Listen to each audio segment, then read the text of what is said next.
तैयार हो गए आप लोग? चलिए, जय हिंद। चलिए आज हम क्लास 10 के कुछ ऑब्जेक्टिव टाइप क्वेश्चंस को हम लोग देखने वाले हैं। ये एग्जाम की दृष्टि से काफ़ी इम्पोर्टेंट है। तो चलिए इसमें हम फर्स्ट क्वेश्चंस को देखते हैं कि ये किस प्रकार से हैं। ठीक है, देखिए इसमें टोटल 13 क्वेश्चंस लिए हैं 13 क्वेश्चन से, जिसमें पहला क्वेश्चन दिया गया है कि दर्पण का सूत्र क्या होता है। पहला क्वेश्चन क्या है जी? दर्पण का सूत्र क्या है। ठीक है, इसमें राइट आंसर हो जाएगा जो दर्पण होता है, दर्पण का सूत्र 1/v प्लस 1/u बराबर 1/f होता है। ठीक है, 1/v प्लस 1/u बराबर 1/f लिखिएगा। इस 7 नहीं है, 7 नहीं कहना है, f है। आ गया बाबू, समझ नहीं वाला? f लिख लीजिए, छोटा f है, इस तरह से लिखिएगा, छोटा है। ठीक है, अगर यही जो सूत्र है लेंस में अगर होता ना जी, पूछता कि दर्पण ना दे, कहता कि लेंस का सूत्र बताइए क्या होता है, तो यहाँ जो प्लस दिए हैं यहाँ पर माइनस हो जाता। क्या हो जाता जी? माइनस हो जाता। देखिए ये दर्पण में दिया है तो इसको हम दर्पण के सूत्र में पढ़ेंगे जी, प्लस में होगा ये 1/v प्लस 1/u बराबर 1/f होता है। दूसरा क्वेश्चन देखिए, दूसरा में दिया है कि टूथ पेस्ट कैसा होता है।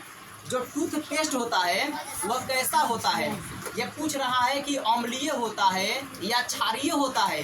इसका सही जवाब होगा कि यह एक क्षारीय होता है। यह कैसा होता है बाबू? क्षारीय होता है।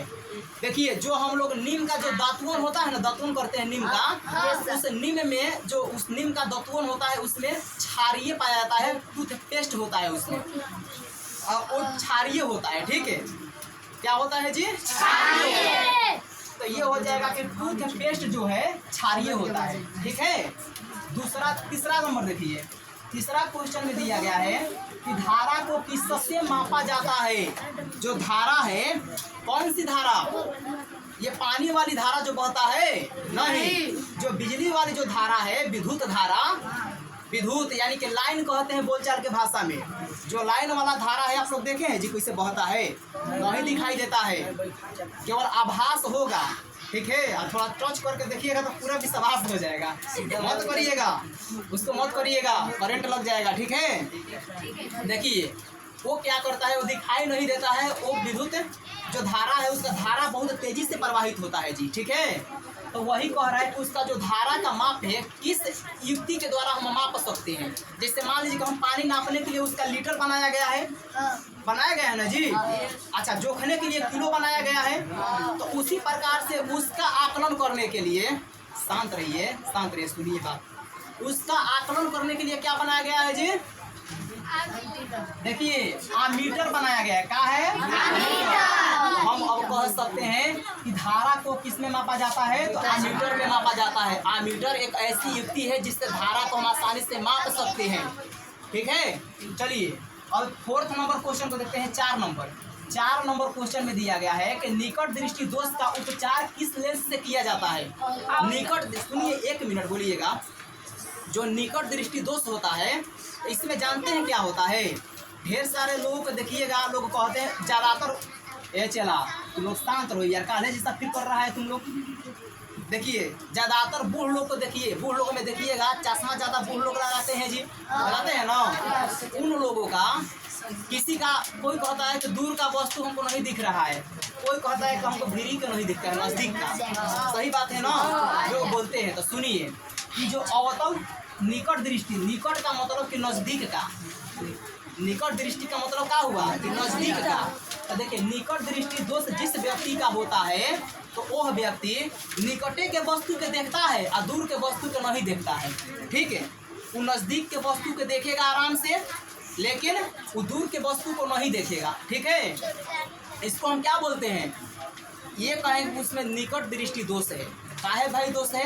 क्योंकि वो निकट की वस्तु को देख रहा है और दूर की वस्तु को बिल्कुल नहीं देख रहा है, इसलिए उसमें निकट दृष्टि दोष पाया जाता है। ठीक है, तो अब उसको भाई वो तो रोगिया गया है निकट दृष्टि दोष से, उसके आंख में रोग हो गया है निकट वाला, निकट दृष्टि दोष कहेंगे उसको। तो वो अब कहाँ जाएगा उपचार के लिए? सुनो ए अभिषेक, सुनो यार, काहे डिस्टर्ब किया है तुम? ना बात सुनेगा? तुमको क्या लग रहा है कि हम खाली वीडियो बना रहे हैं यहाँ कि समझा रहे हैं? देखो बैठो सही से।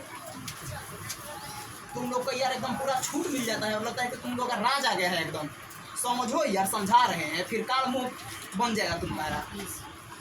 देखेंगे काल तुमको कितना नंबर लेके आ रहा है। आया जी समझ में? यही सब बतिया को हमको खीस बढ़ता है। उधर से वो सब बोलता है, इधर से सब तुम लोग बोल रहा है, तुम लोगों को पढ़ा रहे हैं तो तुम लोगों को देखना चाहिए जी। तुम ही लोग इसमें हरकत करता है, समझो ध्यान से। आ गया समझ में? देखिए अब मान लीजिए कि उसका तो हो गया है निकट दृष्टि दोष, ये रोग है आँख वाला, ठीक है, उसका हो गया निकट दृष्टि दोष। अब तो भाई वो इलाज करवाने के लिए जाएगा डॉक्टर के पास, जो आँख का डॉक्टर है। अब वहाँ जाएगा तो जानते हैं क्या करेगा, उसका उपचार है, उसको इलाज करने के बाद में चश्मा बनाएगा डॉक्टर, बनाता है ना जी पावर वाला। तो वही पावर वाला चश्मा जो बनाएगा तो उसको कौन सा वो जो चश्मा है, चश्मा जिसे इसे हम पहनते हैं ना, इसे तो ये गोल गोल जो होता है ये जो है ना, यही लेंस है, यही मेन होता है। ऐसे जो होता है सब प्लास्टिक वाला कचकाड़ा वाला, उसमें वो सब क्या होता है, वो तो फ्रेम है उसका। फ्रेम जानते हैं ना, फ्रेम और उसमें जो नाच शीशा होता है अगवा दूगो इसमें इसे करके लगा रहता है इसे में, तो वही मेन है, उसी में पावर वाला उसमें ग्लास लगाया जाता है। तो वह कौन सा ग्लास लगा होगा उस व्यक्ति में जिसका निकट दृष्टि दोष है, बताइए। अवतल लेंस, कौन सा लेंस लगा होगा? अवतल लेंस लगा होगा उसमें। अब उसमें अवतल लेंस लगा दिया ना, चश्मा दे दिया बना के डॉक्टर, अब भीरी के वस्तु के आराम से देख सकता है। क्या कर सकता है? भीरी के वस्तु के आराम से देख सकता है और दूरों के वस्तु के आराम से देख सकता है। काहे से कि उसको तो भाई निकट दृष्टि दोष था, और निकट दृष्टि दोष का मतलब कि नजदीक के पहले देखता था और दूर के नहीं देखता था। अब भीड़ियों को देखे, वो तो पहले ही से देख रहा था, अब दूरों के वस्तु को आराम से देख लेगा, ठीक है। अब चलिए आ गया समझ में सब लोगों का, कहीं पर किसी का दिक्कत? चलिए अब 5 नंबर क्वेश्चन को देखिए। इस 5 नंबर क्वेश्चन में दिया गया है कि पौधा में जनन अंग कहाँ पाया जाता है। जो पौधा होता है जनन, जनन प्रजनन समझते हैं आप लोग? क्या समझते हैं जनन? आप बोल रहे हैं कि हाँ का। देखिए जनन का मतलब होता है, सुनिए, जनन का मतलब है पीढ़ी दर पीढ़ी। जैसे मान लीजिए कि हमारे पिताजी हैं, तो पिताजी से हम हुए, हमारे पिताजी जो है वो उनके पहले भी उनके पिताजी हुए होंगे, तो फूल में भी वैसे ही होता है, ठीक है। जिससे मान लीजिए कि एगो फूल है, ठीक है, अब वो क्या करेगा, तो उस सब में भी प्रजनन का प्रक्रिया होता है। चलिए इसको बाद में समझाएंगे आप लोग, ठीक है। अभी आप लोग जाइएगा, जब इस तरह बायोलॉजी पढ़ाएंगे तो उसमें समझाएंगे। पौधा में जनन अंग कहाँ पाया जाता है बताइए? पुष्प किसको कहते हैं जी? फूल को। फूल को क्या कहते हैं? कहते हैं। चलिए 6 नंबर क्वेश्चन को देखिएगा। इस 6 नंबर क्वेश्चन में दिया गया है कि स्विच किस तार में लगाए जाते हैं। जो स्विच होता है ये टिपने वाला, उसको हम लोग बोलचाल की भाषा में टिपवा कहते हैं हम लोग, ठीक है। स्विच है ये, ठीक है, स्विच जिससे लाइन को काटा जाता है और बारा जाता है, ठीक है। तो देखिए ये कह रहे हैं कि स्विच जो है किस तार में लगाए जाते हैं, तो ये हमेशा किस तार में लगाया जाएगा? इसको हमेशा गर्म तार में लगाया जाता है। स्विच को किस तार में लगाया जाता है? हमेशा गर्म तार में। चलिए अगला क्वेश्चन दिया है कि विभवांतर का ईसाई मात्रा क्या है। विभवांतर का ईसाई मात्रा क्या होगा जी? वोल्ट। विभवांतर का ईसाई मात्रा वोल्ट होता है, ठीक है। चलिए अगला क्वेश्चन देखिए 8 नंबर। 8 नंबर क्वेश्चन में यहाँ पर दिया गया है, समझिए, किस माध्यम में प्रकाश की चाल सबसे अधिक होती है। जो प्रकाश की चाल है, सूरज से जो प्रकाश निकलता है, ऐसे टॉर्चों से हम लोग बांटते हैं, टॉर्चों से प्रकाश निकलता है, लेकिन टॉर्च वाला की बात हम नहीं कर रहे हैं। ये जो टॉर्च वाला बना है ना, चाहे बिजली वाला, तो ये सब क्या है? कृत्रिम प्रकाश है। क्या है? कृत्रिम। इसको इंसान बनाया है, जिससे ये बल्ब जल रहा है और प्रकाश दे रहा है, ठीक है। लेकिन वो जो है प्राकृतिक है, उसको कोई नहीं बनाया है, उसको भगवान जो है भगवान ने बनाए हैं, ठीक है। अब प्रकृति का देन है, विरासत में है, वो मिला हुआ है। आ गया समझ में? तो जो सूर्य से प्रकाश निकलता है, ठीक है, वो देखिए ये पूछा जा रहा है कि किस माध्यम में प्रकाश की चाल सबसे अधिक होती है। तो निर्वात होगा इसका आंसर। क्या होगा जी? निर्वात। ये भी बताए थे कि निर्वात किसको कहते हैं। देखिए ऐसा स्थान जहाँ वायुमंडल न हो, किसको बोलेंगे? ऐसा स्थान जहाँ वायुमंडल न हो, उससे हम क्या कहेंगे? निर्वात। जैसे निर्वात में देखिए यहाँ पर हवा पानी नहीं होता है। यहाँ की जो स्थान है एकदम जीरो के बराबर शून्य होती है। ठीक है, आप कतनो चिल्ला चिल्ला के बोलिएगा ना, यहाँ सुनाई नहीं देगा जहाँ निर्वात है। कतनो जैसे चंद्रमा पे चल जाइए, चंद्रमा पर लोग जाते हैं, देखिए अभी चंद्रयान 2 गया था, 3 गया था, सब गया था ना जी। हाँ, चंद्रमा पे लोग भी जाते हैं। ये नील जो है आर्मस्ट्रांग, ये भी गया था, और भी लोग गए हैं। ठीक है, फर्स्ट बार ये गया था। तो वहाँ पर जाइएगा तो देखिए वो पीठ पर अपना सब व्यवस्था लेके जाता है, गैस रहता है, ऑक्सीजन, तब ना सांस लेगा। वहाँ पर हवा पानी है कि सांस लेगा, उसको ऑक्सीजन लेके यहाँ से जाना पड़ता है। ठीक है, तो वहाँ पर देखिए क्या है कि जो चंद्रमा है, चंद्रमा का जो स्थान है वो चंद्रमा बिल्कुल निर्वात है। वहाँ पर ना हवा है ना पानी है, कुछ नहीं है वहाँ पर। तो इसलिए वहाँ का स्थान क्या है, निर्वात है। ठीक है, अब वहाँ पर कतनो चिल्लाइए जोर जोर से, आप वीडियो शॉट के चिल्लाइएगा ना, हमारा नहीं सुनाई देगा तनी को। का है कैसे कि हवा का वहाँ माध्यम नहीं है, हवा है नहीं है। हम लोग जहाँ पृथ्वी पर हैं यहाँ हवा है जी। तो अब हवा के देखिए, हवा के वजह से हम लोग एक दूसरे से जो बात करते हैं वो सुनाई देता है, हवा के मतलब कि संलग्न से। आ गया समझ में? हवा नहीं रहेगा जहाँ, वहाँ पर उतना भी चिल्लाते रह जाइए, किसी का भी आवाज़ नहीं सुनाई देगा। और वहाँ पर निर्वात में एक और बात है, एगो 10 किलो पत्थर ले लीजिए, चाहे लोहा ले लीजिए ना, 10 किलो का, 10 किलो का लोहा, और एगो मुर्गी का पंख ले लीजिए, पंख ले लीजिए, चाहे रुआ ले लीजिए, चाहे कागज, और दोनों कैसे उड़ाइएगा ना, और दोनों क्या होगा वहाँ एक साथ बराबर गिरेगा। कहाँ गिरेगा बराबर?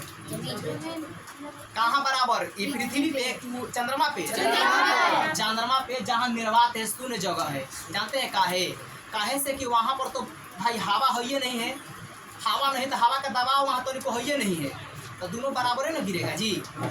यहाँ पर पृथ्वी पर जहाँ हम लोग रहते हैं, यहाँ 10 किलो के एगो लोहा गिराइए, एगो मुर्गी के पंख गिराइए, पहले लोहा गिरेगा। क्यों? क्योंकि यहाँ हवा का दबाव है। ठीक है, चलिए अब देखिए अगला, तो निर्वात होगा इसका राइट आंसर। किस माध्यम में प्रकाश की चाल सबसे अधिक होती है जी? निर्वात में। निर्वात किसे कहते हैं? ऐसा स्थान जहाँ वायुमंडल नहीं पाया जाता हो, उसे हम निर्वात कहते हैं। ठीक है, चलिए अब देखिए निर्वात में जो प्रकाश का चाल होता है, प्रकाश की चाल 3 × 10 के पावर 8 मीटर प्रति सेकंड होती है। लिखवा दिए हैं, 3 × 10 के पावर 8 मीटर प्रति सेकंड होती है। ये इसका हो जाएगा राइट आंसर। चलिए और 9 नंबर देखते हैं। 9 नंबर क्वेश्चन में दिया गया है कि किस धातु से सोलर सेल बनता है। जो इस सोलर सेल देखे हैं ना जी, सौर प्लेट ये सब जो लगता है, इसी के बारे में यहाँ चर्चा किया जा रहा है कि किस धातु से सोलर सेल बनता है। सोलर सेल बनाने के लिए, ए बाबू शांत रहो तुम लोग, ए लड़का शांत रहो, पढ़ाने दो हमको। देखिए इस धातु से सोलर सेल बनता है, तो इसका राइट आंसर हो जाएगा सिलिकॉन। क्या हो जाएगा जी? सिलिकॉन। और जो मोबाइल के पहले चिप्स आता था ना, चिप्स, उसमें भी इस सिलिकॉन का प्रयोग किया जाता था। आ गया समझ में? सिलिकॉन का प्रयोग उसमें भी किया जाता था, और सौर सेल में भी किया जाता है, जो सौर ये प्लेट बनता है, सौर सेल। ठीक है, याद रखिएगा। ये आएगा क्वेश्चन कि किस धातु से सोलर सेल बनता है, तो कहिएगा सिलिकॉन से। चलिए 10 नंबर क्वेश्चन देखते हैं। 10 नंबर क्वेश्चन में दिया गया है कि किस रंग का विचलन कम होता है। इसका राइट आंसर हो जाएगा लाल रंग का विचलन सबसे कम होता है।